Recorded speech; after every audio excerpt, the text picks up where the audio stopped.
Now, the economist will always say something that all other things being equal. Yes, of course, tomorrow the president will launch the One District, One Factory. This is one of government's prime policies to help make Ghana an industrial hub. Now, $5 million out of $2 billion Exim Bank guarantee announced by government, private sector is expected to be invested in the sector. Nana Addo Akufo is expected to cut the saw tomorrow for this whole project. Now, Odili and Tiamwa has more exclusives ahead of this official sword cutting ceremony. Let's watch it. At Ekumfi, land is feverishly being prepared ahead of the sword cutting for the One District, One Factory launch by President Akufo-Addo. Chinese contractors are already in town to develop the factory, expected to employ 400 workers. As part of the conditions on the loan, Chinese contractors will build the factory and hand it over together with machinery. The Exim Bank loan will also be used to train outgrowers who number about 5,000 to make sure the factory has enough raw materials. The general manager of the company, Daniel Kwarting, says it will take the company 7 years to pay back the $5 million loan. They took a look at our current capacity. That was the first thing they looked at. They decided how much raw material do we actually have on the ground. They came to the farms, we did initial assessments, and the truth of the matter was, on the ground, we as a company did not have everything we needed to feed this factory. The Ekumfi Fruit Processing Company can process 180,000 fruits in a 12-hour working day. Having found out that one farm alone cannot meet it, they decided to involve outgrowers. Yes, so with the financing structure, it's developed around two major platforms: developing capacity from the farms, internally generated fruits, and then developing capacity from the outgrowers in the Ekumfi area. I'm currently on the project site of where the One District, One Factory program is supposed to initially start. Well, this land that is currently being prepared is about 50 acres. Just about 10 of it will be used for the initial factory that should be churning out some products of about 180,000 fruits. Now, this will be ready for exports. But the interesting thing, and why all of this is being pushed, is when it comes to the area of employment. It's going to be doing some 5,000 outgrowers, that's farmers in the pineapple sector. Then we will also be looking at about 400 factory workers. Farmers can't wait to offload their excess pineapples, which at times rot in their farms. Isaac and Ibrahim are partners producing organic pineapple, the biggest in the central region. More than 30% of their produce goes bad every year, with about 70% of it sent to a processing factory in Nsawam.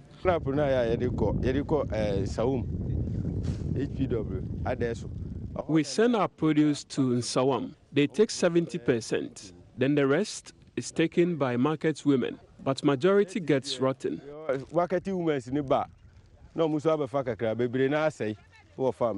While farmers find a ready market with the construction of the processing factory, there are bigger issues the Ekumfi Fruit Processing Factory has to deal with. The European market is very strict with its standards when it comes to finished fruit produce, a major setback for the company. We are really pushing, to try and get more foreign partners involved with us to be able to meet the requirements necessary. And we are hoping that the market will be very responsive to us, because the fact is the product is of very high quality, superior to most countries and what they are producing. That's one obvious fact that Ghanaian farmers have. We produce superior quality. Market is also a very important thing. With the Chinese market, it's growing. There's huge demand. The truth is, Europe also has a lot of demand, but the pricing may not be ideal for us right now. To be honest, the Chinese are offering better prices now for their products. And the government, through a lot of efforts, have created these marketing channels. They are creating a lot of conferences where farmers can meet importers of fresh fruits, where farmers can sit down with these buyers, wholesale buyers. The company will then have to do more boiled fruits, which have a shelf life of 1 year. One major issue to deal with is electricity, and Daniel Kwarting indicates there are plans to use a mixture of solar, hydro, and in the long run, a coal plant that will be constructed in the enclave. The expectations for the One District, One Factory project are high, and the chief of the area did not mince words about this. The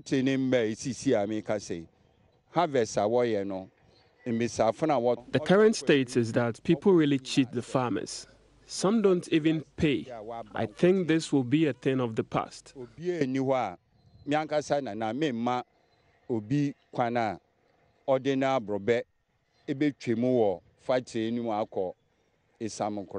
The factory should be completed in June 2018, and the Central Regional Minister says it will be the game changer for the region. The subsistence grower will no longer be doing it as they have been doing. Now they have the assured and ready market. What it means is this, that if they had excess land, now they stand in a good stead to expand. Expanding means that you're going to do more economic activity. More is going to come into your pocket. Not only that, from the value addition, now you're creating a whole value chain. And so it is not even just the people of Ekumfi. You have many others who will be coming from the rest of the region to be employed as factory hands. Now, when the factory is up and doing and adding value to the raw pineapple, other related services are also going to come in. President Akufo-Addo will officially launch the national plan for the One District, One Factory on Friday, August 25. And the issues to deal with will be raw materials, power supply, markets, and meeting the international standards. Indeed, interesting development when it comes to this whole One District, One Factory initiative and how that would help Ghana's whole development and industrialization agenda. Let's do something related to industries, and we are talking about power. Now, it has emerged that for the energy crisis that happened in 2012, 2015, it cost these firms that were affected more than 250 million Ghana cedis. When it comes to jobs, it was over 5,000. Now, we have a little wrap on this report and what those who put together have to say about it. Let's watch it. The study analyzed the impact of Ghana's 2012 to 2015 power crisis on the productivity of small and medium manufacturing firms. Dr. Charles Aka and Dr. Patrick Isumin presented the findings of the survey conducted in Kumasi, Accra, Sekondi Takrade, and Tema. We can give you a sense. Of course, you can already look at 10% of output loss, or 10% of value-added loss. We came up with roughly about 250 million Ghana cedi loss over the 4-year period of the boom. So, but that's for these 885 firms in the manufacturing. There are about 99,000 of such firms, manufacturing firms in the country. So if you want to get the overall national loss, you need to do some further estimating. But to get a figure, for the 885 firms, they lost about 215 million Ghana cedi over the 4 year of the boom. The research has also disclosed that the various coping strategies adopted by these SME firms were ineffective in mitigating the devastating effects of the crisis. In 2015, about 60% of the firms reported that one of the key strategies they use is a generator. The second common strategy you see this particular bar is shifting their operation hours. Now, other strategies that are prominent include using less electricity, or less electricity intensive processes, so that if the production technology requires that they could either use more electricity or use more manual labor, that means that they're going to shift from the use of electricity to manual processes. So we try to say, okay, when they adopt these strategies, the strategies work effectively. Were these strategies effective at mitigating the productivity losses that they were seeing? And in general, what we find is that none of the strategies were effective at fully mitigating the productivity losses. In particular, what we find is that for firms that actually use the generator, the productivity losses were even much worse than those who use other strategies. Dr. Nida Asante from the Energy Commission recommended both private and government investment in power generation and distribution to ensure sustainability. Now, in terms of responding to these things, therefore, there were some suggestions about what we need to do in terms of investing, in terms of improving reliability and so on. We've all heard about the very popular or unpopular ECG concession, which has that very same objective in mind, to attract investments into distribution, to improve reliability and to reduce losses. There may be other ways, but that's the one that has been chosen. There's certainly a lot of work going into ensuring that the financial solvency of the sector is restored. You've heard about the bond that is being sought. You've heard about power plants that are being built as we speak. Maxwell Amofia for Joy News.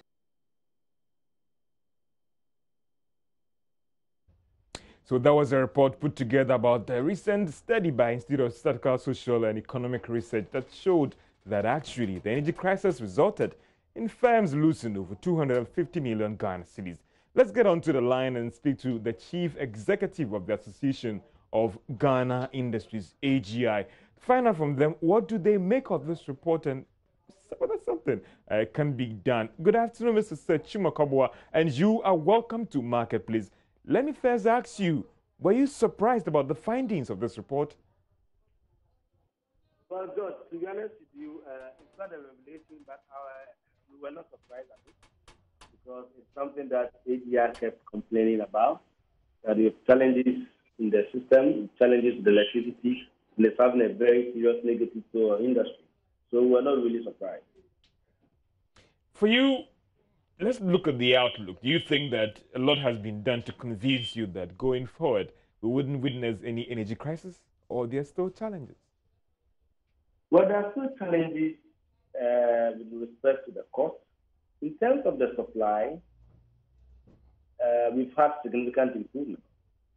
If you look at, from the beginning of the last year to today, there has been significant improvement in the supply side. And therefore, we cannot complain too much about the supply. But the cost base is still very high. And I know that in trying to resolve the supply issue, a number of power plants were brought to, some of them at a very high cost. And therefore, once cost of production of energy is high, it is transferred to the consumers in the form of higher tariffs. So the issue is more to do with the tariffs. And the question is, if you want to reduce the tariffs, what will be the implication? Can you keep the supply side same with the improvement we've had? Can you keep it the same level whilst you are reducing the cost? And that's the big question we have today. So the problem is with the cost as of now, and whether reduction in cost will not result in further deterioration of the supply side. But the supply side today is reasonably okay. Mr. Kobwa, finally, you're talking about cost, but again, the same survey showed that, or revealed that businesses were arguing that if they are only assured of sustained power, then they are prepared to pay a little bit more for it. Well, at the time when we were in a crisis, questions were asked if we are able to resolve it and the price even goes up a bit, won't industry be prepared to absorb it? And industry didn't know, but then we were also not expecting it to be this high. Bear in mind that if the cost goes up, we live in a competitive world. So if you say we are prepared to pay a little bit more, doesn't mean it should be at this level. And if the cost is too high, it renders our industries uncompetitive. So that question is highly relative. Quite debatable. A bit of increase in cost could be absorbed, but it shouldn't be too high. Because if it's too high, you should be comparing yourself to other countries, other competing countries. How much are industries buying energy? If the tariffs are much lower, and then you are produce at very high cost, it doesn't make your product competitive. So it's relative. And we think that at this moment, our energy cost is high. Fetchuma Kwabwa is Chief Executive of the Association of Ghana Industry, sharing his thoughts there on the recent report by the Institute of Statistical, Social and Economic Research that showed that about 5,000 jobs were lost as a result of the recent energy crisis. And in monetary terms, they lost about 250 million Ghana cedis. Let's though stay on the energy sector because government is now saying that they are hoping to raise the 10 billion energy sector debts by the close of next month. But let's look at the timing, why this review and the implications and the cost and all those things. The following report has more on this bond. Fundamentals of the economy has improved since the beginning of the year. We are beginning to see some macro level stability, even though that stability is not an end in itself. It's only a means to an end. So on the back of that and the fiscal discipline that government has been talking about with the debt reprofiling and all of that, it should make us a little bit attractive to investors. And I want to believe that with the right strategy and then the right timing, because timing is also very important, it should be possible for them to be able to raise that amount of money. But the next question would be, do we have the sufficient fundamentals to be able to borrow at really low cost? That is the issue. So if government wants to borrow, I mean, they could borrow at any rate, but the question is, at what cost are we going to have this? It doesn't look like we have many options because we know the impact of the energy sector indebtedness in the banking, the financial system, and all of that, for which reason some action is needed. Then in that case, we may want to bite the bullet and say that it's something that has to be done, and then it has to be done within the shortest possible time so that there will be some kind of freshness in the banking industry and also in terms of the toxic assets in the books of some banks because of the positions that they have taken in those sectors can actually be resolved. So I'm quite hopeful that it should be possible for government to raise that amount, but I don't think that we can do so at reasonably low cost. That is the issue.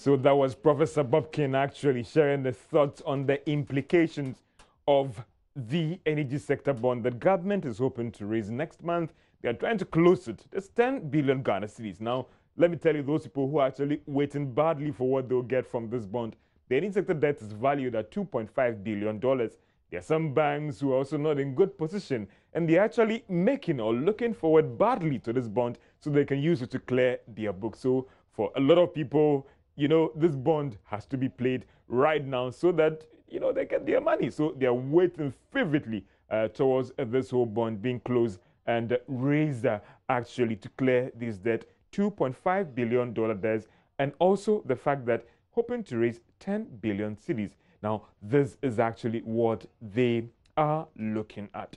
So can we do the banking sector? And a lot of things have been happening. You know, for GCB, they are trying their best to convince those corporate clients out there of UT and Capital Bank that they are the bank to actually save it. Now, they've been promising them that when it comes to some good rates, they're going to get it. They're promising them that all those services that UT and Capital Bank were giving to you, we will do that.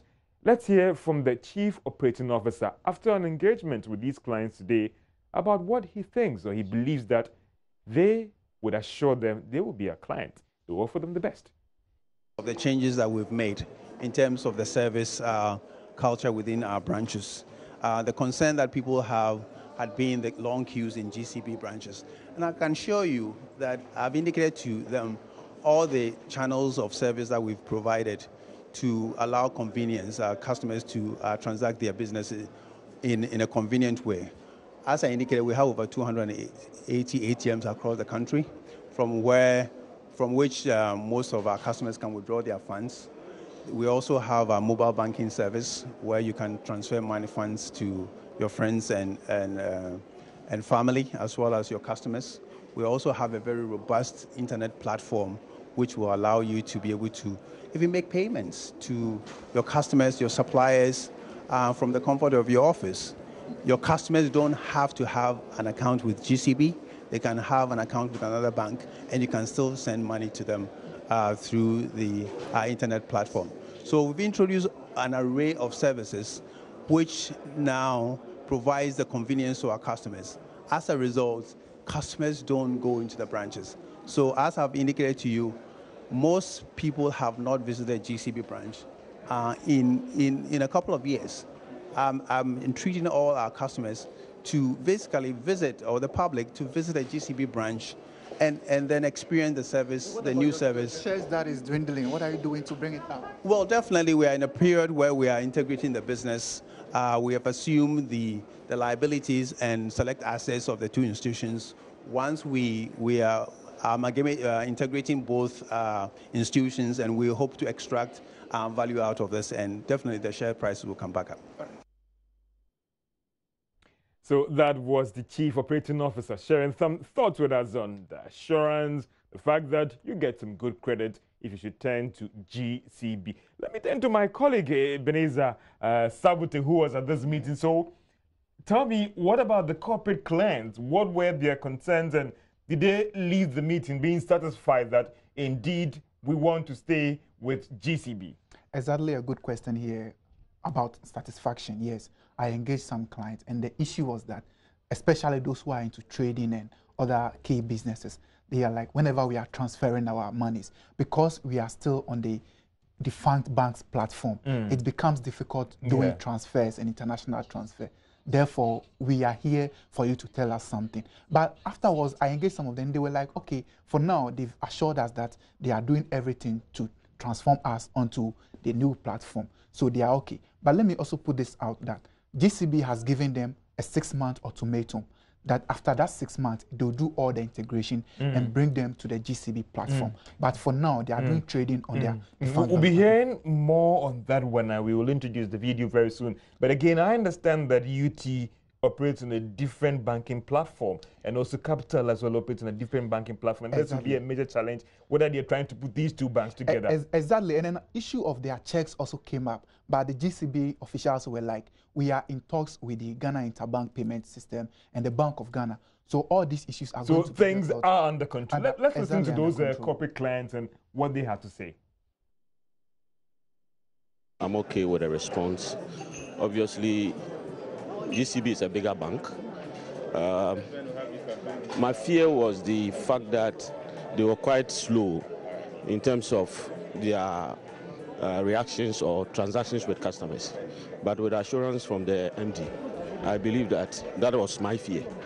But once that fear has been taken off, and they promise that they are going to give us the kind of straight banking that we expect. So moving forward, are you going to maintain your accounts? Moving forward, yes, I am going to maintain my account with them. Are you expecting a better service from them? That is what I'm expecting, but that has been reassured. I mean, it's been assured that they are going to give us a better service. Like what by the defunct my bankers were giving me, they are going to do that. Once that is going to be done, why not? I will still stay with them. We are going to maintain our accounts. I mean, GCB is one, I mean, the biggest bank, one of the biggest banks in Ghana. For you know, it's the biggest bank in Ghana. Liquidity-wise, we know they are okay. The only problem we have is the customer service. Are you a client of UT or Capital? I was a client of Capital Bank. So for me, that is where my challenge is, as to whether they've given us assurances. So we have to give them a chance to see how best they are going to perform. Because for us, from where we are coming from and the services that we used to get from Capital Bank, we just hope that GCB, per the assurances, are going to give us those customer service relationships. With the way they are addressing your check issues, are you okay? I mean, having a Capital Bank check and going to a GCB bank with the treatment, are you okay? Well, so far I haven't got any bad experience of checks that I've issued or anything like that. But what we really have now are more of trade issues. But trade issues are being resolved. So I guess it's going to be a pretty difficult migration, but as customers, we need to give them the support to see how best they can, because it's a Ghanaian bank. We need to see how best we can support them. Okay, so do you think the 6 months for them that they give you, that they are going to use for the migration, is okay, or is too much?